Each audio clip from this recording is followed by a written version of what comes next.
Hi friends, ಇವತ್ತು ನಾನು ಹೆಸರುಬೇಳೆ ಪಾಯಸ ಮಾಡ್ತಾಯಿದ್ದೀನಿ. ಅದಕ್ಕೆ 1 ಕಪ್ ಹೆಸರುಬೇಳೆ ಕುದಿಸ್ಕೊಳ್ಳಿ. ಅದಕ್ಕೆ ಬೆಲ್ಲ ರೆಡಿ ಮಾಡಿಟ್ಕೊಳ್ಳಿ. ಬೆಲ್ಲ ಮತ್ತು ಡ್ರೈ ಫ್ರೂಟ್ಸು. ಹೆಸರುಬೇಳೆ ನೀಟಾಗಿ ಕುದ್ಮೇಲೆ ಅದಕ್ಕೆ ಬೆಲ್ಲ ಹಾಕ್ಕೊಳ್ಳಿ.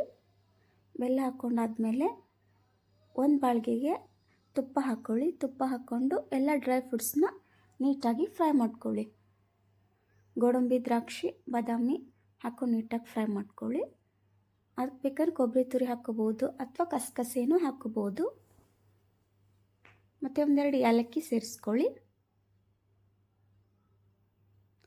ಈಗ ಸ್ವಲ್ಪ ಕಸಕಸಿ ಹಾಕ್ತಾಯಿದ್ದೀನಿ.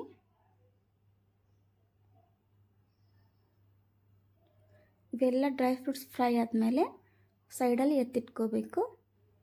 ಈಗ ಹೆಸರುಬೇಳೆಗೆ ಬೆಲ್ಲ ಹಾಕಿದ್ದೀನಿ. ಅದಕ್ಕೆ ಸ್ವಲ್ಪ ಹುರಿದಿರೋಂಥ ಶಾವಿಗೆ ಹಾಕ್ತಾಯಿದ್ದೀನಿ.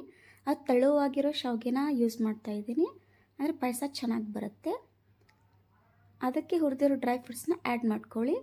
ಆ್ಯಡ್ ಮಾಡಿಕೊಂಡು ಒಂದೆರಡು ಕುದಿಸ್ಕೊಂಡ್ರೆ ಸಾಕು. ಹೆಸರುಬೇಳೆ ಪಾಯಸ ರೆಡಿಯಾಗಿರುತ್ತೆ. ಅದ್ರ ಮೇಲೆ ಗಾರ್ನಿಷಿಗೋಸ್ಕರ ನೀವು ಒಣ ಕೊಬ್ಬರಿ ಮತ್ತು ಇನ್ನೂ ಸ್ವಲ್ಪ ಡ್ರೈ ಫ್ರೂಟ್ಸ್ ಬೇಕಾದರೆ ಆ್ಯಡ್ ಮಾಡ್ಕೋಬೋದು.